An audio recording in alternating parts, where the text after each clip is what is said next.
Hi guys, I really like Myron Golden's channel. Uh, I also like his. There's a copycat out there called MG. It's an MG. Is a lookalike anyway. It makes like it's Myron Golden's channel, but it's not. Anyway, he teaches very well how to make money and Bible, and I like what he's teaching. And I tried to register as an affiliate for making some, selling some of his books and stuff, because, I mean, I read his book. I read the one, Trash Man to Cash Man, very good book. I advise people to read that. But I tried to affiliate, and there's just some things stopping it from right now from happening, and we'll deal with it later. But in my other video, I spoke of when I was a baby, and I recall first things, I was in a baby carriage, I guess, and it was out in the backyard. I believe it was a backyard. It was outside someplace, either behind our house or behind a neighbor's house. It was like I was in a baby carriage, and I recall, what I recall is I recall getting up. Had to be very young because we left there when I was 4 years old. I recall getting up and peeking over this carriage edge, and there was this gray, short, small being, and hey, all I remember is ducking down, and I don't recall if I was abducted or anything like that. But my life carried on, and as it went on, why I say God is real and the devil is real, Satan is real, is because we've had experiences, my wife, myself, and many times myself, with different situations, that there's no way of denying that creation and God is real. So I'm going to go on with that a little bit. And my channel is all about changing your life, I got a red duotang folder, and I write down my day's activities and what I should do in the day. And I try to do 3 things a day that could make our lives a little bit better. And you know what? Everybody's chasing for free energy, free. Well, it's all really free. We are energy. We are free energy. We move around. We feed ourselves. We work. We make things. We create things or discover things, and that's what I'm really getting at. There's books out there that I highly recommend. There's when I first got into it, was Lazy Man's Way to Riches and stuff like that. There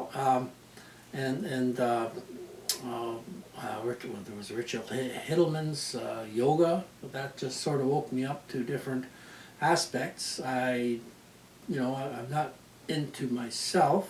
I'm into God, and He's first, not me. He's first, and then it's me. And I go to Him first. If I got a problem, it's Him first. And then if I'm pushed over to go to man for some medication or something, or go to the plants or go to natural stuff, I just let that guidance take over, and I go with that. Anywho,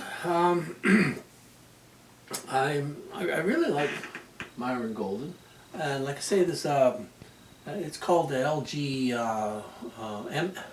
MG Legacy. You can find it on here. Myron talks very well. He's an excellent teacher, and he talks about making money very quickly, and getting rich quicker. but it's not, lots of people are following it just to getting rich quick, and they're looking for material things and getting the gold on this world. And it is all right. It's all right. It's good to work and generate ways of feeding yourself and looking after yourself and looking after others, and preparing for who is left here behind. And that's all I'm trying. I mean, I'm not prepared for it. You know what? When people die, it leaves a big hole. You're leaning on these people. It's like anything else. You don't miss the water till the well dries up, and that's just the way it is. And anyway, I'm going to talk a little bit more. Like I say, we left Lynn Lake, Manitoba when I was 4 years old. And I recall that one little gray alien, I guess, after... it was burned into my mind somehow. But anyway, I went on in life, and then when I was in my, 21, 21, 22, I had worked for people for a few years, and I didn't really like it. But the wife and myself, we were together. We weren't married at the time, living in sin, I guess you could call it. But we moved into a house in Thunder Bay, Ontario, Canada, on Rowan Street. And the house is still there, and it was very like poltergeist. It terrified the wife, it terrified my friends, it terrified me finally. And when it caught up with me, I was the last one on the list to really be affected by it. And I didn't really believed in nothing. And anyway, I think I got a picture of it here. It's online. You can find it. This one here, this Rowan Street, 212 Rowan Street. This house right here on this side, and I don't know if I can get it over here a little bit more. Let's see if we can drag it. Oh yeah, there we go. Okay. Now we moved into this house, and we made it there about 3 months, and then things started happening to Marie, and then they started happening to myself. What was happening with her is she was saying she was being touched, and something touching her all the time, and one time she thought was my car pull up. She was upstairs. She was sick or something, and she was upstairs bedroom. It'll be one of these bedrooms up here. I'll see if I can zoom in a little bit. Oh, I'm doing too much here. Okay, one of these. This was a big bedroom upstairs here. This little walkway here. There was no gate here at the time. This was a door, and you know what? You could never keep that door locked. You could never keep that door locked. And anyway, she apparently heard like my car pull up. I was working in a body shop at the time, and she heard something, and she heard like somebody coming up the stairs, and she thought, holy cow, he's home early. He took off from work or something. And she went and looked out, and there was no car, and there was nobody come into the house, so that freaked her out. But like I say, things were touching her, and weird things were happening in this house, and it was spooking her. And we had one of her nephews, little guy. He was I guess 3 years old, 3 years old, and he spent a night there with us in the other bedroom. Like across from this front bedroom, there was a back bedroom, another big back bedroom, a little bit smaller, and then there was a tiny little wee, like for a baby little area, and then there was a bathroom, little bathroom on this side upstairs.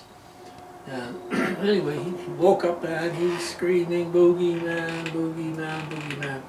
But, you know, you say, well, that's just a child having a nightmare. But too much of that stuff went on. You know, too much of that stuff went on. And anyway, things were touching her, and we were scrapping at the time. You know, we weren't getting along too good. And when this stuff was happening to her, she didn't want to talk about it.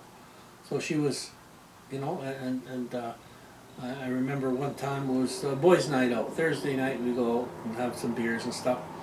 And she didn't want to spend time in that house, so she called her friend.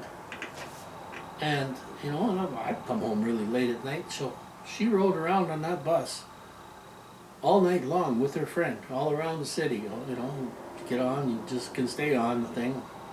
And she stayed out all night, you know, just to stay away from the house, and, you know, like, but, yes, very, very strange things. That was, you know, that's just the beginning of it. And then she was refusing to even come in the house anymore. I didn't know why. She was staying at her sister's place. And anyway, when these things were starting to come on, I didn't know what to do. I was telling my friends about things, and, you know, weird things happening in this house. So I said, I went, and, you know, anyway, what really happened, to get into this story, it's been a long time. This is a way back. What happened is, the first night, when I really noticed it, I was having a bath. It was Thursday, boys' night out, and she wasn't home because she didn't want to be there.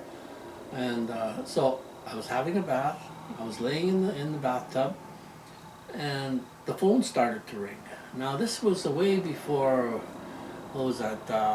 Was it Poltergeist? Not Poltergeist. Anyway, where that one girl was talking in like reverse language, and they were recording it. Laying in the tub, and the phone started to ring. And at that time, the phones, you could get your own phone to ring by dialing 41091 and hanging it up, and the phone would ring, and it would ring like this long ring stop, long ring stop, long ring stop. It was to test your phones. And I never really thought about it, but the phone started to ring, and I'm in the bathtub. And I jumps up, must be one of my friends. Grabs a towel around me, I runs out into the kitchen, I picks up the phone, and there's a voice on the end of that phone. You couldn't understand it. It was like angry, like it would hate you, and it would kill you, but it wasn't making any sense. And when I did see this one movie after, where the voice from this girl was talking in reverse language or something, that is what it seemed like. But I thought, oh hell, you know, who's goofing around, you know, because when we were kids we used to play around with phones and make prank calls. I hang the phone up, gets back in the bathtub. And the stereo, I had a tape in there. This is a long time ago. I had a cassette tape, I guess it is. There was playing along, and it stopped. It was at the end of the tape. And then the phone started to ring again. And this time I'm laying there in the tub, and I'm listening to this phone. And it's ringing like a long and stop, just like somebody dialed from the upstairs phone. I don't think nothing of it. All of a sudden, bang, bang, I could hear like doors opening and closing. It sounded like this side door. There was no gate here at the time. They boarded up that door, by the way. They got siding over it now. And it would, you know, and all of a sudden I hear boom, boom, boom, boom, boom. Somebody walked, and they walked like right by the bathroom into you know, right from the hallway around and into the dining room, into the living room. I thought, holy crap. So I gets up, and I dries myself off quickly. I gets out my pocket knife, and I'm coming out into there because somebody's in the house, you know. Okay, we're gonna continue in a minute or two. I just got to get myself a piece of pizza.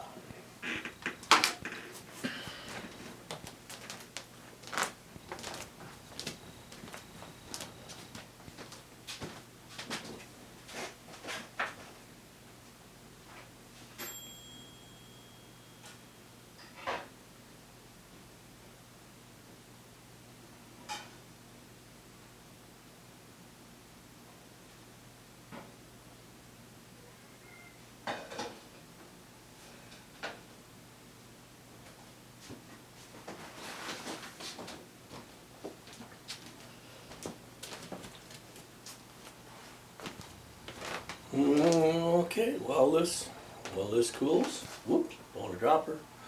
Ugh, delicious. While it cools, we'll continue with the talk. Anyway, I was terrified, and I thought, oh God, what's happening? You know, I just thought, well, you know what? And I looked around the house with this pocket knife, and there was nobody around. I was creeped out, and I wouldn't go upstairs, so I just got dressed. I thought, time to go out with the boys and get drunk or something. So I didn't think, really nothing more about it at the time. But as these things started to progress, you know, like weird things, like I could be sitting in the living room. Now it's summertime, and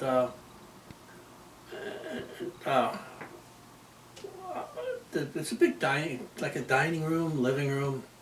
I don't know, it was an older house there, you can see it, and it had a chandelier, and it was, you know, the guy fixed it up. It was a dugout, by the way. It was on posts. It's on a 33-foot lot. This, off the side behind this little cutout here, was the kitchen behind there. And you know what, there was no space even to walk between the places. And you knew people were in there. You knew people were living right beside you, but when you go into those types of houses, you're like cut off from the world. It feels like you're cut off from the world, and you can feel this presence in these houses. It's like a dark feeling, even though it's light, and you know it's creeping you out, but you know there's people living right there. Right, I mean, there's got to be people living right a few feet away from you, but you're cut off from the world. You know, so yeah, I'm sitting in the living room there and creeping out after one day there. I guess it was the next day or so, and I standing at the sitting by the table, and I gets up and I steps on it, and they had carpet on the floors, and I step in one spot, and it feels like I'm standing on ice. This is summertime. I take the next step, and it's warm. I step to the next place, and it's like ice cold, you know. Such strange things happening, you know, like all the time. And finally, I didn't know what to do. So my friend Wayne and my friend Wolfgang, we were knowing about this thing. So, you know, me being I guess, pretty much non-believer, atheist or whatever, I went out, I says, you know, it's something really, really strange here. So I went out and I bought myself a Ouija board, okay? And I brought it in there, and it was at nighttime, and I says to Wolf and them, we tried to make this Ouija board work, and it when I was a kid, yeah, we played with some of that stuff, and it was like it would move around, you put your hands on it, it would move around, like weird, you think, here I got the goosebumps again, shouldn't even talk about it, but I tell the story anyway, and I couldn't get it to move, like it wouldn't move, and my friend Wolfgang there, he says, I don't believe in any of this crap, but I'm going home where there's nothing, he said. So anyway, my friend Wayne was with me, and we're terrified in this house by this time. Too many weird things were happening. So he slept on the couch in this living room. You know, there's bedrooms in this house, beds, empty beds. He slept on the couch, and I slept right on the floor beside him. Anyway, I got up. In the middle of the night, I heard a banging through the house, but I was zonked, and I just slept through it. I remember it, and the toilet seat fell down for some reason. Don't know why. It just, in the middle of the night, just bang, it fell down. Kind of ignored that too.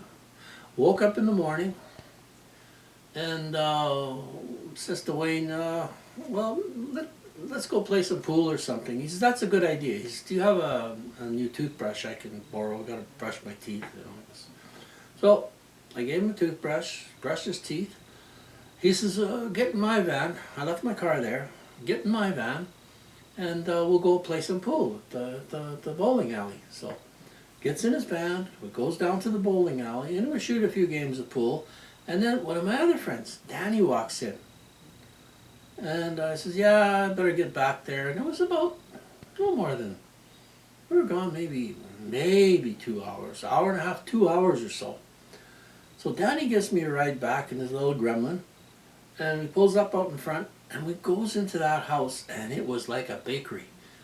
it smelled such fresh bread, like, you know, like somebody was cooking bread in the house all day long. So I gets on the phone, and I phones Marie, and she was at her sister's place, because she didn't want to come home, you know, and then she started telling me about what's happening in this house too. And I says, were you cooking some bread in this house? Are you baking bread, you know? And there's Danny opening the oven door, and he's looking in the cupboards for this fresh bread. And you could see a haze, like a haze of smoke, like, you know, like heavy amounts of bread cooking right in that place, in the house. She says, I haven't been in that house now for 3 days. Okay. So by that time, I'm upset. You know, I'm shaking already. So Danny left. I got in my car and I drove over to my mother's house. And my mother had spent one weekend in that house because she was moving back to Thunder Bay, and I went camping with Marie. We went out to Sibley, and you know, just left her in the house. And you know, she had a bedroom and everything there that she could use. And anyway, she told stories about that after, how creepy it was in that house.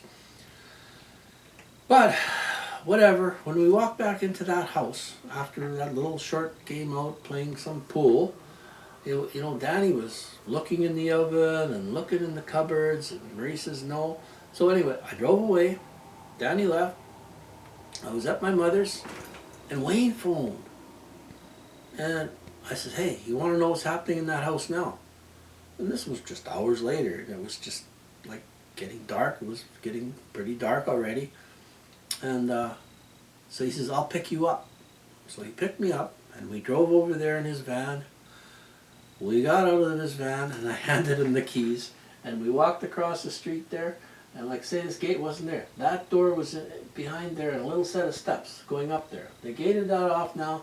They put siding over. They blocked that. They blocked that door. Anyway, he walks up there.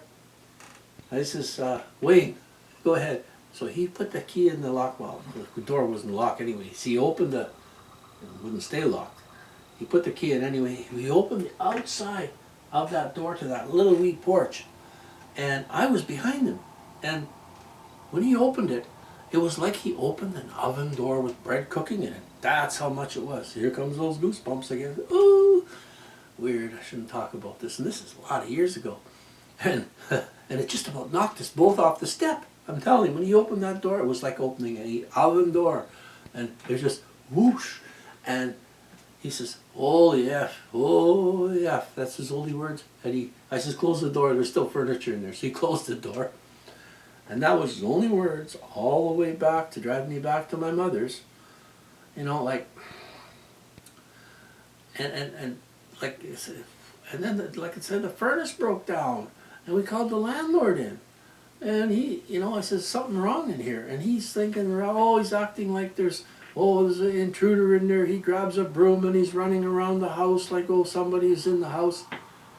And he even went down in the dugout, in the basement cellar there, looking around. And then he says, oh, you guys drink too much. You may be smoking that tobacco stuff, that wacky stuff. But you know what? After that, for years, he would not go back into that house. The landlord would not go back in that house. And years later, we found out, because I was in the painting business, we painted a vehicle for one of his boys, and he said, yeah, there was something wrong with that house, you know, and strange, and we're moving out. And we're terrified when we're moving out of this house, so we're moving out in droves of people, piles of people, you know, and there was her sister's boyfriend, there was Wayne, there was Danny, there was, you know, a whole bunch of us.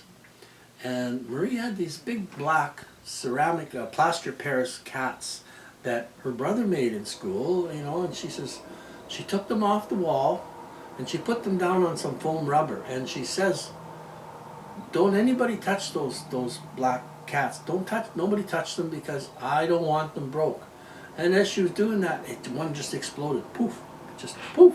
You know, like just strange things, you know.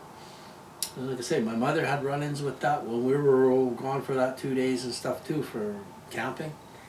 But we were moving out, and her sister, Linda, oh, she's the brave one. She's up in that upstairs and in that little back bedroom, cleaning out stuff. That little wee, like a nursery type of a bedroom, and it had a sink and a wall there with a door, a trap door, and it was just, it was just hanging on like a nail. It was, you could take that door and move it or pick it off there. And she, all of a sudden, she's upstairs and she started screaming. I mean, she was screaming at the top of her lungs like somebody was killing her. And everybody's standing at the bottom of the stairs. Nobody would walk up those stairs. Even her boyfriend or whatever, Bill, he wouldn't. Nobody. So Marie ran up there to see what the heck's going on. And when she was in that little room, she says that little door, trap door, she says it came up and it started floating in the air in front of her, and it freaked her out. Just too many things. And it went on and went on, and finally, when this whole thing was going down, I was at work, and I phoned a church because I didn't know what it was doing. And you don't play with that. If you don't know what you're doing, you don't play with that. And if you can move out of the place, and it's not, I suggest you move. Anyway, I phoned up this church. It was an evangel church on Balmoral, and I started telling this pastor about this, or whoever I was talking to on the phone, about what was going on. And I says, what do you think? And he says, do you believe in God? I says, well, I believe in a higher power, And he says, you know what, that's not good enough. I advise you to move out of that house. I says, well, don't worry. I'm out of there. All the furniture's there. And I says, it almost sounds like you don't believe me. I says, I'll tell you what. I says, I can give you a key. There's all the furniture still in that house. There's food in the fridge if you want. If you want to go and stay there, because he was saying, oh, I believe so strong it couldn't bother me. Oh, I says, well, if you want to go stay in that house, be my guest. But he never talked anymore about it.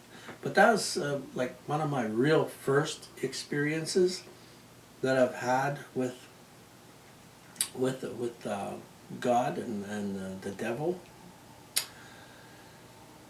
Well, but I gotta cancel now. I'll continue on with more of the stories. I missed some details in there, I'm sure.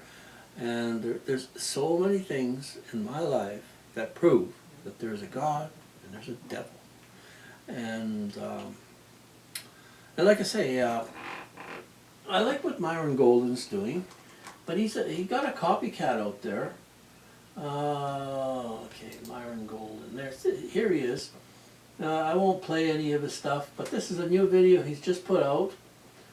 The path to victory is paved with pain. You know what?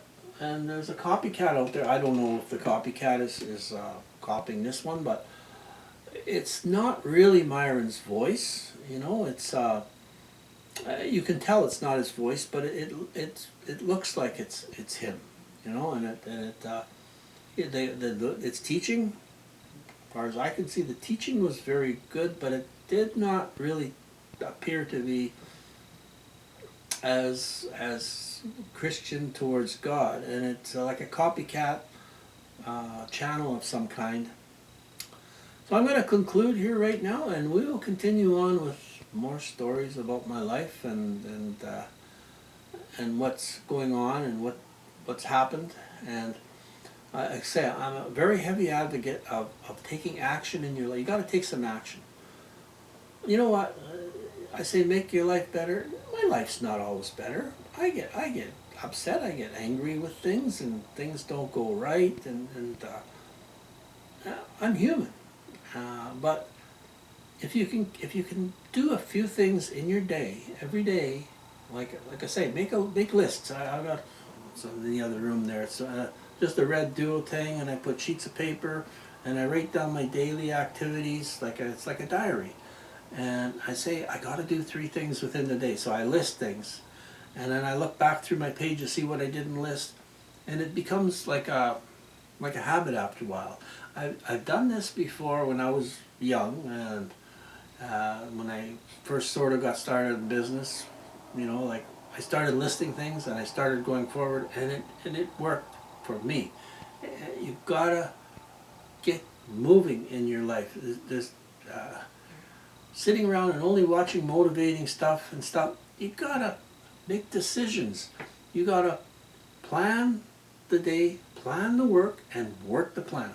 Just like I say, if you do 3 things in your day, in 365 days, you've done 1,095 actions that could make things a little better in your life. And not all of them will work. Lots of them won't work. But even if a percentage of them work and do something for you, it'll make your days and your life better. I mean, I can't guarantee it, but it works for me, and I'm just giving options to people to do things. I'm going to conclude right now, and I'll continue on in my next videos. Take care. Go forward in life.